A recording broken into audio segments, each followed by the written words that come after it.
সম্প্রদায়ের প্রতিনিধিত্ব অস্বীকার করে প্রতিনিধিত্বকে ধ্বংস করার জন্য উদ্দেশ্য নিয়েই তারা আওয়ামী লীগ গঠন হয়েছে। হিন্দু সম্প্রদায়ের কাছ থেকে প্রতারণা করেছে হিন্দু সম্প্রদায়কে।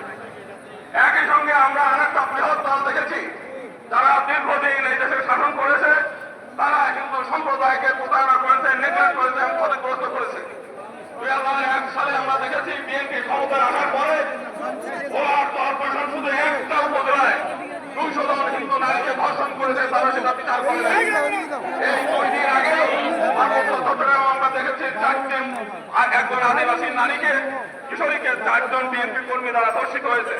আজকে সারা বাংলাদেশে চাঁদাবাদী, সন্ত্রাস, টেন্ডারবাদী এইগুলো একের পর এক চলছে।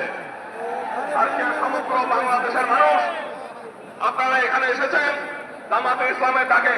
জামাতে ইসলাম শুধুমাত্র একটা রাজনৈতিক দল নয়, এটা একটা ইউনিভার্সাল ইউনিভার্সিটি। আপনারা এখানে আসেন, শিক্ষা লাভ করেন, নীতি শিক্ষা এবং কিভাবে ধর্ম অনুযায়ী নিজের জীবন পরিচালনা করা যায় এবং দেশ পরিচালনা করা যায়, আপনারা সেই শিক্ষা লাভ করেন। আজকে রাত করে এখানে জেগে আসেন, আপনাদের এই আশাটা ব্যর্থ হবে না।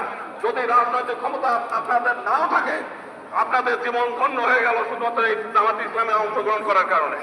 আমরা আগামী দিনে আমরা বলতে চাই, একবার ফ্যাসিবাদ বিদায় হয়েছে, আবার কোনোদিন আমরা এই ফ্যাসিবাদ চাই না।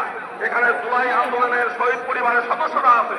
যদি আবারও এই দেশে পিআর সিস্টেম ছাড়া যদি নির্বাচন হয়, আবার ফ্যাসিবাদ আসবে, আবার আপনাদেরকে এই ফ্যাসিবাদ সরানোর জন্য আবার জীবন দিতে হবে, রক্ত দিতে হবে।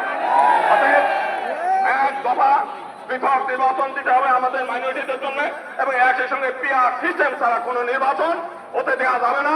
এবং এটা যদি জামাত ইসলাম মনে করে যে বাংলাদেশে কোনো নির্বাচন আমরা হতে দেবো না, জামাত ইসলাম সেটা পারে।